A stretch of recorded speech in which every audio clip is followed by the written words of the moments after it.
Assalamu alaikum, dear students. I hope all of you are fit and fine, as fit as a fiddle by the grace of God Almighty. Well, once again with you, ORCC program is on, and today we are going to discuss something important about our poetry section. Yes, you're right.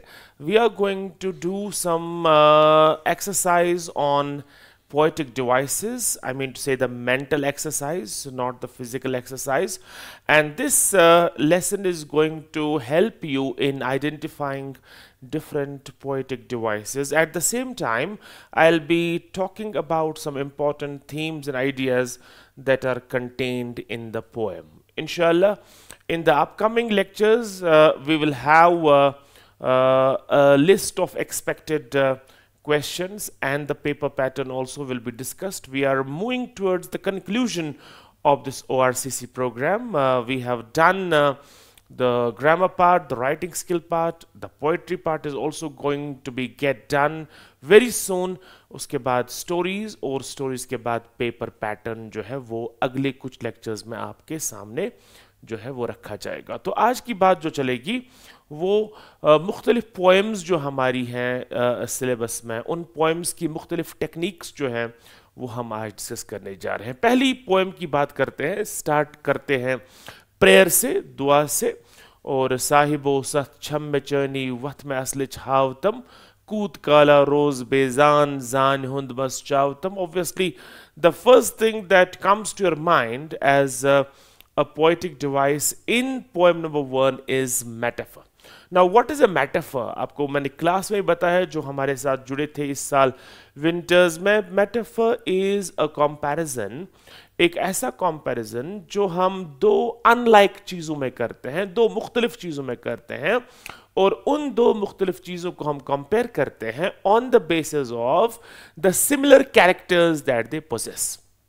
Suppose मैं बोलता हूं his heart is a stone.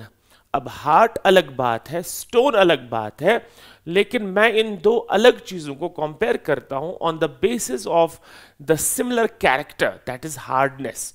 That means stone is hard, his heart is also hard. तो इस hardness की बुनियाद पे मैंने इन दो चीजों को कंपेयर किया. This is metaphorical comparison. और प्रेयर में जो मेटाफर यहां पे आप देखेंगे, that is dwell in ignorance. अब देखिए, dwell in ignorance, normally we dwell in homes, लेकिन यहां पे हम ignorance में, जहालत में डूबे हैं, रह रहे हैं. ignorance is treated as a place of dwelling. यानी कि dwelling is normally used for place, but here dwell in ignorance has been metaphorically used. आगे बढ़ते हैं. nectar of knowledge.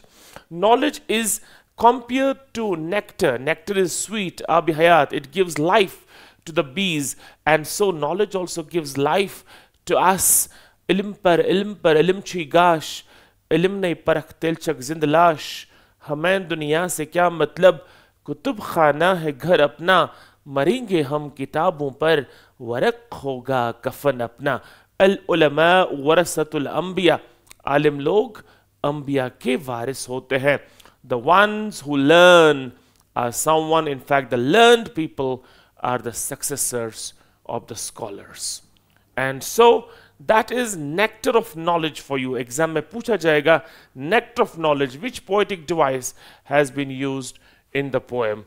So, the way of truth, obviously, way of truth, once again metaphorical. Way is रास्ता.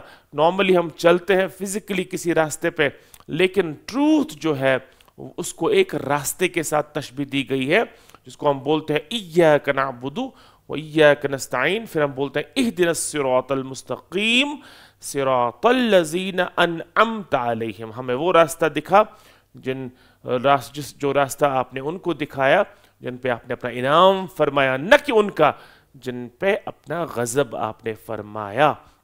So, the way of truth is metaphorically used. Similarly, you brought me to bloom. Normally, blooming is happening to flowers. लेकिन आपने मुझे यहाँ पे self को compare किया गया है, और इसकी blooming nature को जो है वो express किया गया है in the form of a metaphor. Self is compared to a flower that blossoms and under God's guidance. And then we have simile also. Simile is one more poetic device. आपको पता होना चाहिए simile जो है ये भी एक comparison है, लेकिन it is a comparison which is made with the help of words like and as. Like as the waves move towards the pebbled shore, so do our minutes hasten to their end. Shakespeare की lines मुझे याद आ रही है, जिस तरह से waves आती हैं बीच पे और छोटे छोटे कंकर, छोटे छोटे पेबल्स अपने साथ लेके धकेल देती हैं, सैंड ड्यून्स बनाती है, उसी तरह से इंसान की सांसों का सिलसिला भी आहिस्ता आहिस्ता उन्हीं पेबल्स की मानंद अपनी आखिरी मंजिल जिसको मौत कहते हैं उसकी तरफ पहुंच जाता है. सो यहां पे कूत का रोज बेजान जान हुन मस्जावतम like dew, how long shall I wait for first flash of light. शबनमिक पट आफ्ताबस कूद काल कर इंतजार. शबनमिक पट लाइक डिव, कितनी देर मुझे पहले स्ट्रोक ऑफ सन, पहली रेज ऑफ सन का इंतजार करना पड़े. यहाँ पे आपको अंदाजा आना चाहिए कि जो पहली किरणें होती हैं सन की, वो क्या करती हैं, वो इस शबनम को evaporate करवाती हैं, because obviously when the heat is there, obviously evaporation takes place. शबनमिक पट आफ्ताबस कूद काल कर इंतजार, गुंडिचे अनवार awaken we with the flowers.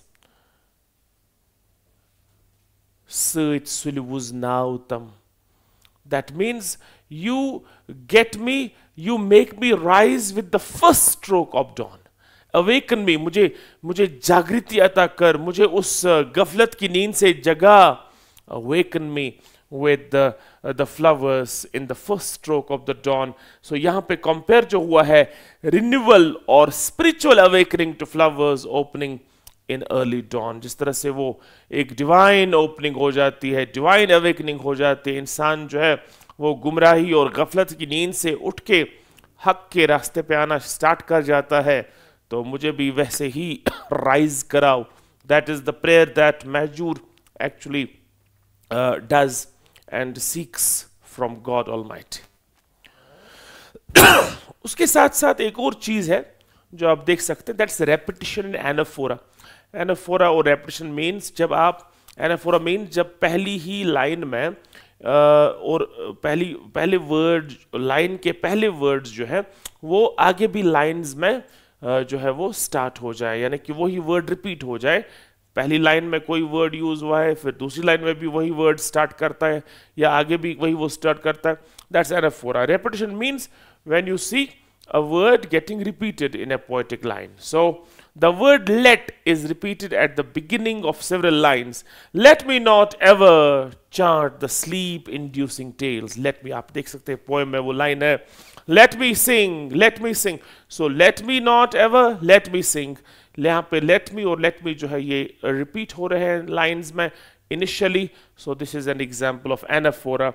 You can also call it repetition. So other repeated words include you, I, form. ये कुछ words भी हैं poem में जो repeat हो गए हैं और इनको हम repetition कह सकते हैं. इसके chances एग्जाम में कम है, ज़्यादा metaphor और simile के. उसके साथ साथ antithesis भी एक डिवाइस है, contrast यहाँ पे जो है क्रिएट करता है. inform, I am a man. शक्ल चुस इंसान मगर इंसानियत निश बेखबर, ह्याव तमत इम्तिहान यम शक्ल मत मन छाव तम, साहिबो सत छम में चनी वत में असल छाव तम, दूर प्यो मुत छुस लुकन निश छुम तवई महजूर नाउ. Forsaken by man am I, but you don't abandon me, my Lord. यहाँ पे एक तरफ से धोखा है, एक तरफ से चीटिंग है, एक तरफ से हारा हुआ अंदाज है, एक तरफ से लोगों ने डिच किया, लोगों ने धोखा दिया, तो लेकिन दूसरी तरफ से उम्मीद है कि अल्लाह उठाएगा, अल्लाह जो है, गॉड जो है वो राइज करवाएगा. एक तरफ से फॉल लोगों की वजह से, दूसरी तरफ से उम्मीद राइज की. वो जो इमेंसिपेशन होती है, वो जो जहन में एक थॉट होता है कि नहीं जी, एक पॉजिटिविटी होती है कि सारी दुनिया मुझे छोड़ जाए तो कोई बात नहीं, अल्लाह मुझे नहीं छोड़ने चाहिए। अल्लाह के पास जो है मेरे लिए सल्यूशन है, अल्लाह के पास जो है मेरे मर्जों की दवा है, अल्लाह के पास जो है मेरे लिए एक रास्ता है। सो forsaken, but this is called contrast, antithesis. In the one part you are seeing there is pessimism, lekin in the other part you are seeing a hope, you are seeing positivity and optimism. Similarly, in form I am a man, shakl insan, lekin kartoot jo hai, I am far from humanity, I do not have insaniyat.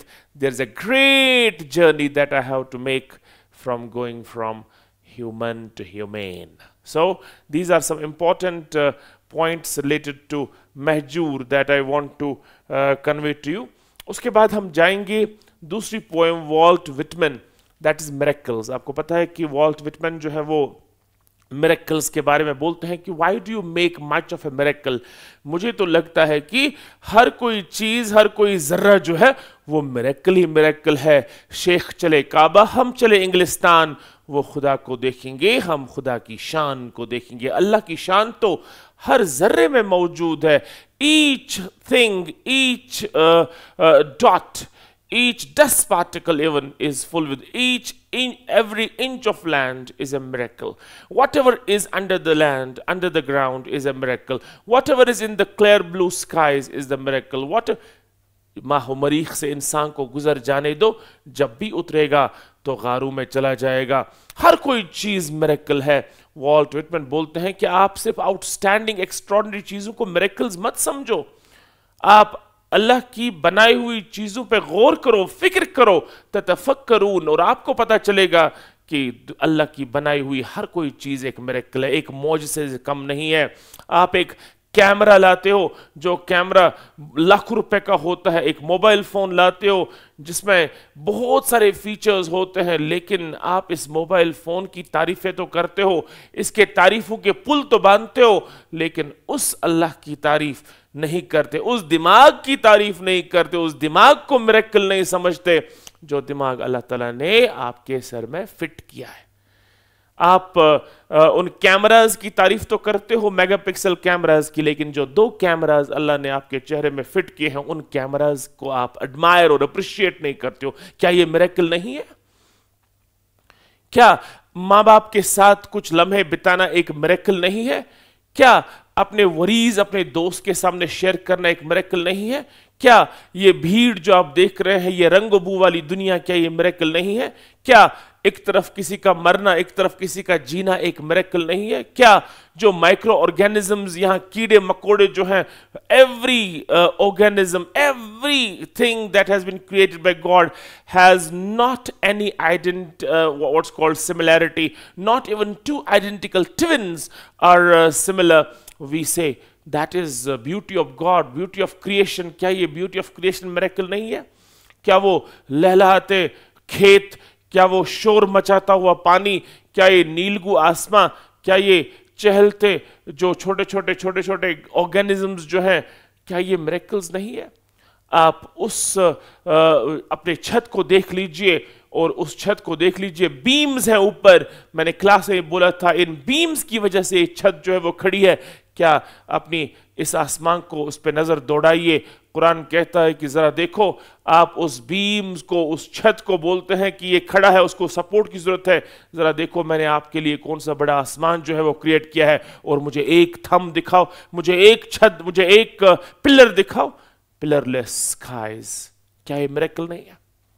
तो बहुत सारे miracles का जो है वो जिक्र करता है, और तभी उन मिरेकल्स को हमें इमेजिन करने की जरूरत है, पिक्चर करने की जरूरत है in the mind. And when you picture things in the mind we call them imageries. और मैं समझता हूं imageries are very important for examination from miracles. I want to tell you, if you are creating an image and considering eyes, you are considering some visual images, that's called visual imagery. अगर कोई image ऐसी बनाते हैं जो जिसका ताल्लुक जो है वो कानों के साथ है, सुनने के साथ है, it's called olfactory, it's called auditory imagery.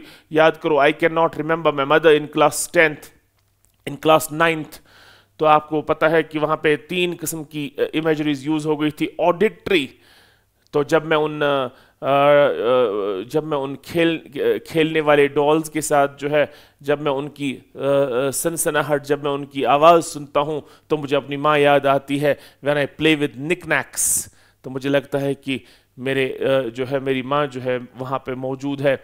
सो यहाँ पे ऑडिटरी जो कानों के साथ ताल्लुक़ रखे, जो स्मेल के साथ, शूली फ्लावर्स याद कर लीजिए। आई can not remember my mother, जब मैं मंदिर जाता हूँ विद शूली फ्लावर्स, वहाँ से जो स्मेल आती है और वो स्मेल मुझे माँ की याद दिलाती है, and that is called olfactory imagery.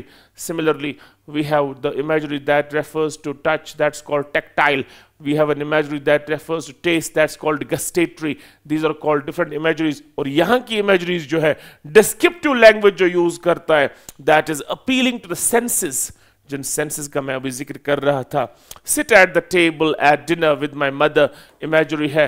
और look at strangers, once again visual imagery. The exquisite delicate thin curve of the new moon in spring, ये भी आप इमेजिन कर सकते हैं। Once again it has a connect with the eyes, visual imageries हैं। और जहाँ पे आप देख सकते हैं उसके बाद एक और लेसन जो है, जो एक और पोएम जो है, I have laid my dreams under your feet, tread softly because you tread on my dreams, because you tread on my dreams, William Butler Yeats.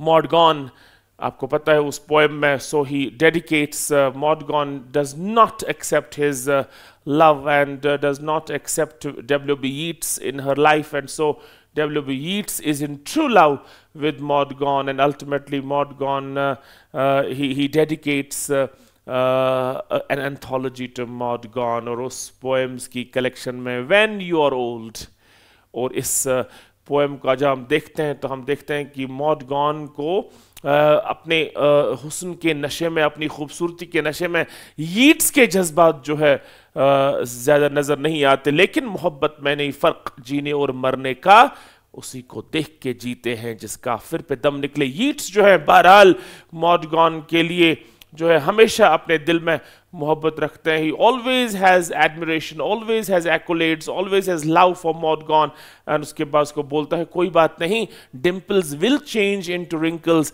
वक्त वक्त वैसा नहीं रहता हमेशा। आज आपके पास ब्यूटी है, ग्रेस है, ग्लैमर है, कितने लोग आए सब कहाँ कुछ लाल गुल में नुमाया हो गई, खाक में क्या सूरतें थीं कि पिन्हा हो गई। आपको भी बहरहाल एक ऐसा स्टेज देखना है जहाँ पे ये चीज़ें आपके साथ नहीं वफा करेंगी। दिल दिया जानकर उसको क्यों वफादार असद गलती की कि जो काफिर को मुसलमान समझा। ये चीज़ें होती नहीं है, चलती नहीं है। कितने लोग जो हैं, every butterflies have been once caterpillars, every dimple has converted into a wrinkle, every youth has converted into age. That is what time does. Time has its own pernicious, toxic, poisonous effect, and that effect no one can save himself or herself from. तो जो imagery Yeats create करते हैं, create करते हैं vivid imagery to paint emotional, physical pictures when you are old and grey and full of sleep.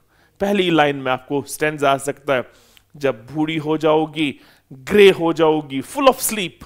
यहाँ पे मतलब मौत के करीब, मौत की नींद आपको सताना स्टार्ट करेगी।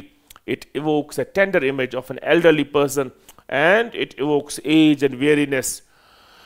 इसी के साथ नॉडिंग बाय द फायर बहुत ही इंपॉर्टेंट एक्सप्रेशन है। What does it suggest? Nodding by the fire, it suggest warmth, reflection and solitude in old age. उसके बाद एक सॉलिट्यूड, उसके एक स्टेज आ जाता है तो फिर आप ऐसे से करते रहते हैं। नॉडिंग बाय द फायर, आप अपनी पूरी जिंदगी का एक अहाता लेना स्टार्ट करते हैं। आप इंट्रोस्पेक्ट करते हैं कि मैं कहाँ से कहाँ पहुंची या पहुंचा। And bending down beside the glowing bars, these are the examples of imageries from the poem which might be asked in the examination. And alliteration, आपको पता है एलिट्रेशन जो है, एलिट्रेशन इज पहले कॉन्सोनेंट साउंड्स अगर पोएटिक लाइन में initially repeat हो जाए। She sells sea shells at the sea shore, so that is बा बा black sheep, b b b. So have a look, alliteration, loud your moments of glad grace, g and g, इसको बोलते हैं alliteration. Repetition of g sound. Nodding by the fire, take down this book, nodding by the fire, b, by का b और book का ब। and न and the sounds create a gentle reflective tone. Personification पता होना चाहिए. Personification means जब आप ह्यूमन कैरेक्टर्स किसी इनएनिमेट चीज को देते हैं, यानी कि किसी नॉन लिविंग को आप ह्यूमन कैरेक्टर्स देते हैं, दैट्स कॉल्ड पर्सोनिफिकेशन. सपोज आप बोलते हैं द फ्लावर्स आर डांसिंग. अब फ्लावर्स तो डांस नहीं करते. Dancing is something that is associated with humans. तो यहां पे आप बोलते हैं इंसान भाग जाते हैं, लेकिन कीट्स क्या कहता है, यीट्स क्या कहता है, लव फ्लेड, प्यार भाग गया. जैसे प्यार कोई इंसान था. So love fled, love is given human qualities suggesting it could not stay when unreturned. Murmur a little sadly how love fled and make love a character that could act and feel. तो इससे पता चलता है कि जैसे love कोई character था जो फील करता है इंसानों की तरह. Whenever you give some इंसान character to a non-living thing, to an inanimate thing, dear friends, it's called personification. Important for exam. Simile. Simile आप देखेंगे माई मदर एट 66 में, और माई मदर एट 66 आपको पता है कमला दास की वो पेनफुल कहानी, जब वो अपनी माँ के साथ कोचिन एयरपोर्ट जा रही होती है और अचानक से उसकी नज़र माँ के चेहरे पे पड़ती है. बिल्कुल उनका मुंह खुला, एक लाश की तरह उनको आंख लगी है, वो नींद में गिरफ्तार है. ही शी इज स्नोरिंग, खरांटे ले रही है वो, और बिल्कुल एक लाश की शक्ल उनके चेहरे पे है. कमला दास की अपनी जिंदगी भी मुसीबत में गुजरी, और माँ के साथ सेपरेशन जो है, क्योंकि माँ जब 66 एक एज्ड स्टेज में है, Kamala Das starts developing those childhood fears that कहीं मैं अपनी उसी एक सहारे को, उस आसरे को खो न पाऊं, खो न जाऊं, जो आसरा अब मुझे लगता है खुदा के बाद तो यही है. माँ जो है यही तो आसरा मेरा है, और इस माँ को मैं ना खोऊं. तो इस दर्द, इस परेशानी को, इस वरी को, इस एंग्जाइटी को वो उसके साथ लड़ रही है मन ही मन में. नजरें माँ की माँ के चेहरे पे जमी है, और उसके बाद बोलती है कि उसका चेहरा कैसा था. ऐसा था जैसे ऑफ ए कॉप्स, जैसे एक डेड बॉडी का चेहरा होता है. जो एक डेड बॉडी होती है, अगर आपने कभी किसी डेड बॉडी का चेहरा देखा हो तो बिल्कुल जर्द पड़ा हुआ होता है, जो नीला चेहरा जो होता है बिल्कुल वैसा ही राख के रंग का. And then the poet compares a mother pale lifeless face to like का इस्तेमाल किया गया है, दैट्स अ सिमिली. एंड इसी तरह से इमेजरी भी एक है, dose, dose open mouth. Dose, बिल्कुल वो डोजिंग कर रही थी, ओपन माउथ, ऐसे जैसे एक कॉप्स का होता है. आप इमेजिन कर सकते हैं, एक माइंड में पिक्चर ला सकते हैं और इमेजिन कर सकते हैं कि उस पिक्चर में एक इंसान ओपन माउथ है और बिल्कुल लाश की तरह वो एक्शन भी है और डोज भी कर रहा है. And that it's a vivid sensory image that creates visual picture of mother's frailty, and it evokes empathy and highlights the theme of mortality. यहाँ से पता चलता है इस लाइन से कि आखिरकार इंसान जो इस दुनिया में आ गया उसको बहरहाल मरना है, मोर्टेलिटी इज देयर, और इंसान को बहरहाल दुनिया से जाना है. Repetition and smile. जब वो कोच एयरपोर्ट पहुंचती है सिक्योरिटी चेक के बाद, all I did was smile and smile and smile, एक वर्ड रिपीट हो रहा है, that's called repetition. उसके बाद personification, trees sprinting, एक और मिसाल है इस पोएम में. trees sprinting, आप गाड़ी में चल रहे हैं और अचानक से हाईवे पे आप देख रहे हैं कि पेड़ भी लगे हैं, और जब आप तेज स्पीड में होते हैं आपको लगता है पेड़ भाग रहे हैं, हालांकि भागते कौन है, इंसान भागते हैं. लेकिन यहाँ का ट्रीज स्प्रिंटिंग का मतलब हो गया कि the qualities of humans have been given to trees, and therefore this is an example of personification. These are given human qualities of running. And enjambment. Enjambment means जब एक सेंटेंस जो है without punctuation आगे बढ़े और उस thought को भी एक्सटेंड करना पड़े, 2, 3, 4. आपने देखा होगा पोएम ब्यूटी, आपने पढ़ी क्लास 9th में मेजफील्ड की, स्टार्ट से लेके एंड तक नो पंक्चुएशन ऐसे ही चल रही है, जैसे एक सेंटेंस की शेप में, जो है एक प्रोसेस की शेप में, एक चेन की शेप में एक पोएम चल रही है. अनब्रोकन थॉट, बिल्कुल आप माय मदर एट 66 में भी देखेंगे अनब्रोकन थॉट. लगता है कि पोएम लाइन नंबर 1 से लाइन नंबर लास्ट तक आप एक थॉट पढ़ रहे हैं. It is a thought process, so that's called enjambment. The poem flows from line to line without punctuation. And then that is mother at 6. And evening wet with rain की बात करते हैं, इसकी भी इमेजरीज बहुत है, आपको पता है. वेदपाल दीप, इसमें डिप्रेशन की बात करते हैं, लाइफ होपलेसनेस की बात करते हैं, that is the theme of the poem. And कुछ सेंसरी इमेजेस क्रिएट करते हैं, especially visual, tactile, auditory are used throughout to evoke the atmosphere of a rainy evening. Windows, doors, awnings of the house are wet. My feet are cold with water seeping through my shoes. अब देखिए tactile, my feet are cold with water seeping through my shoes. अब देखिए जब आपके पैरों में जो है वो पानी चला जाता है आपके शूज़ में, तो ठंड नॉर्मली विंटर्स में या रेनी सीजन में, तो उसके बाद एक फीलिंग सेंसेशन क्रिएट हो जाती है. Touch, when the water touches your feet और your feet touch that water, tactile. इसी तरह से windows, doors, awnings of the house और वेट, ये तो विजुअल इमेजरी में आ जाएगा. Shadows of trees rest in the dark tank, ये भी आपको इमेजिन करना है. शेड्स ऑफ ट्रीज मीन्स जब साया जो है ट्रीज की रिफ्लेक्शन आपको किसमें दिखती है, पानी में दिखती है, कोई पूल है, कोई दरिया है, कोई पॉन्ड है, तो that is what you can also imagine. And similarly we have personification in which clouds gathering in the mind shed tears. Now who are shedding normally tears? इंसान. तो गैदर भी इंसान ही करते हैं, जमा भी इंसान होते हैं, टीयर्स भी इंसान करते हैं, लेकिन this attribute has been given to clouds in the poem. And the evening prepares to go to sleep. Who prepares to go to sleep? Insan. Here evening has been given the sense to prepare to go to sleep. And similarly moonlight laughs. Who laughs? Insan. But here moonlight has been given that human character. And there are some metaphors also. Evening of troubles, my companion. अब यहाँ पे evening को, मुसीबत की evening को refer किया गया है, कंपेयर किया गया है as a friend. Using one thing to represent the another. Evening of troubles, evening representing difficult times, यानी कि मुसीबतों को दोस्त और साथी बताया गया है, कंपेयर किया गया है उनको एक दोस्त के साथ. मेरा कंपेनियन जो है वो मुसीबतें हैं, नॉर्मली आपका कंपेनियन एक दोस्त हो सकता है. So metaphorical comparison. Loss of hope has darkened the evening of my life. यहाँ पे लाइफ फेज को एक इवनिंग के साथ कंपेयर किया गया है.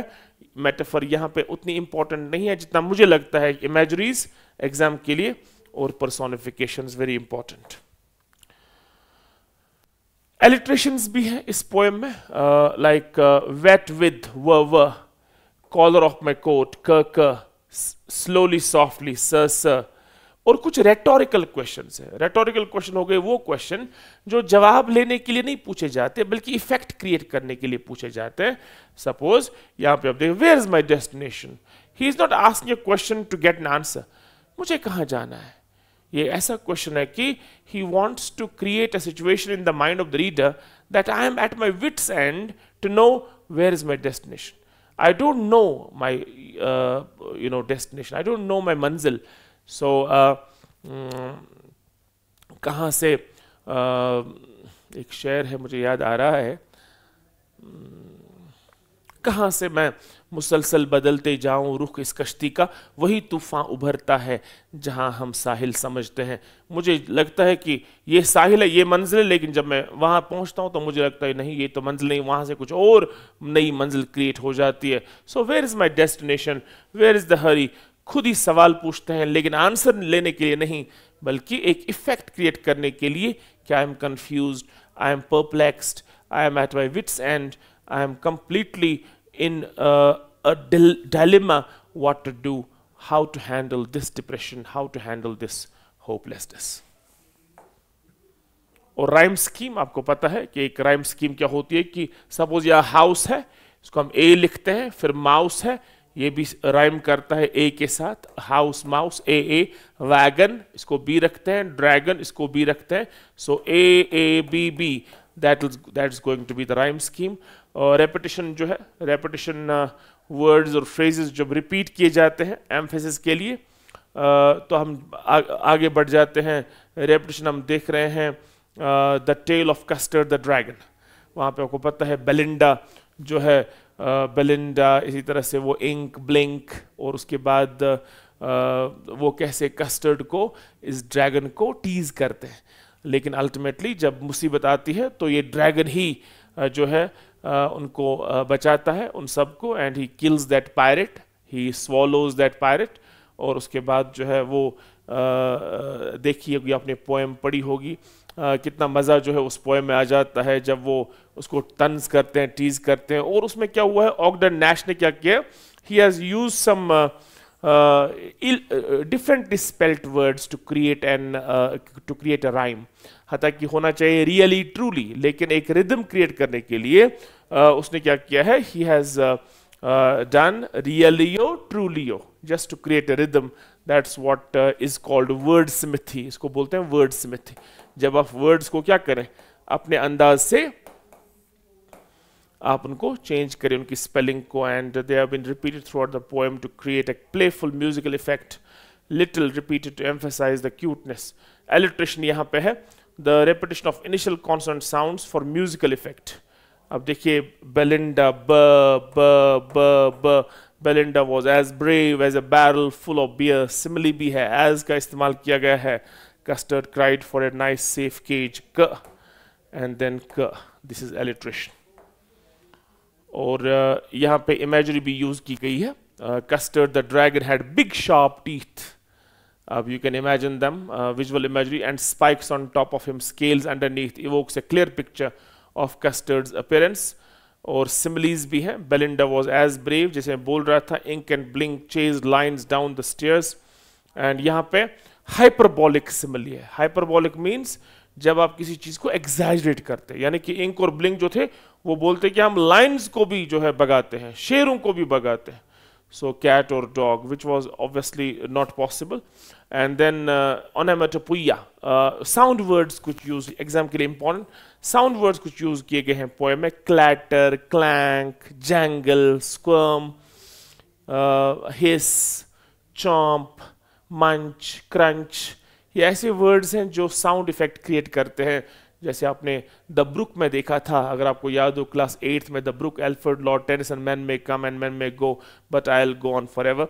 तो उसमें भी साउंड वर्ड्स बहुत यूज किए गए थे। We call such words use as ओनोमेटोपोइया।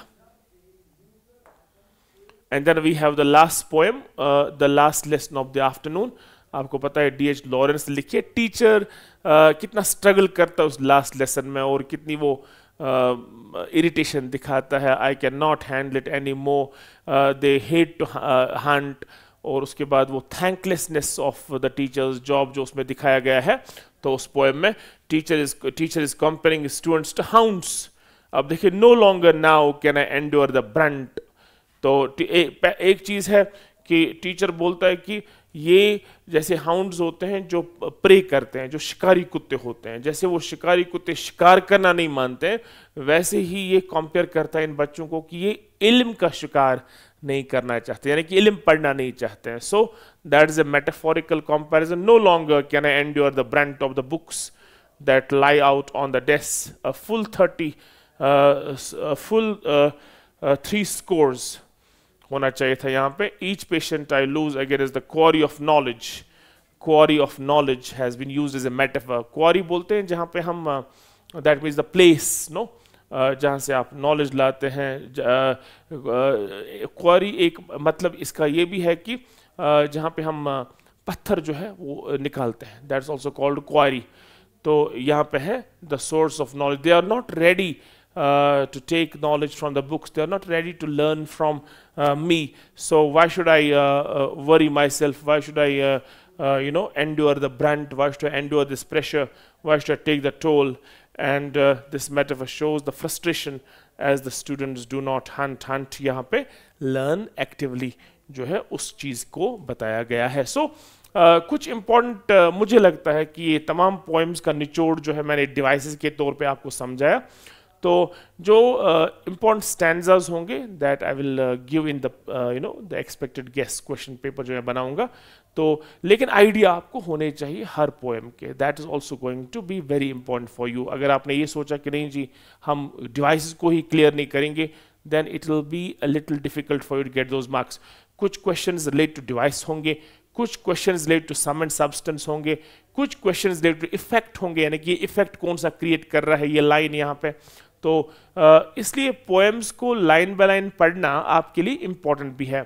So it's very important. मेरे यूट्यूब पे ऑलरेडी वीडियोज़ हैं, लास्ट ईयर के भी बहुत ज़्यादा पुराने वीडियोज़ भी होंगे जिनमें मैंने पोएम्स वगैरह पढ़ाई होंगी, और आप पोएम्स के रिलेटेड कुछ वीडियोस देख भी सकते हैं. They are available on the YouTube.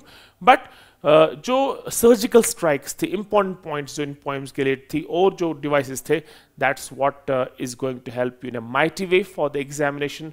Till the next video, inshallah, it's goodbye for now.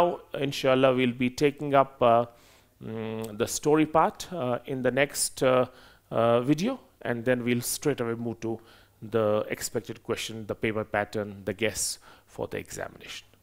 Thank you so much. Have a great time ahead. Assalamu alaikum.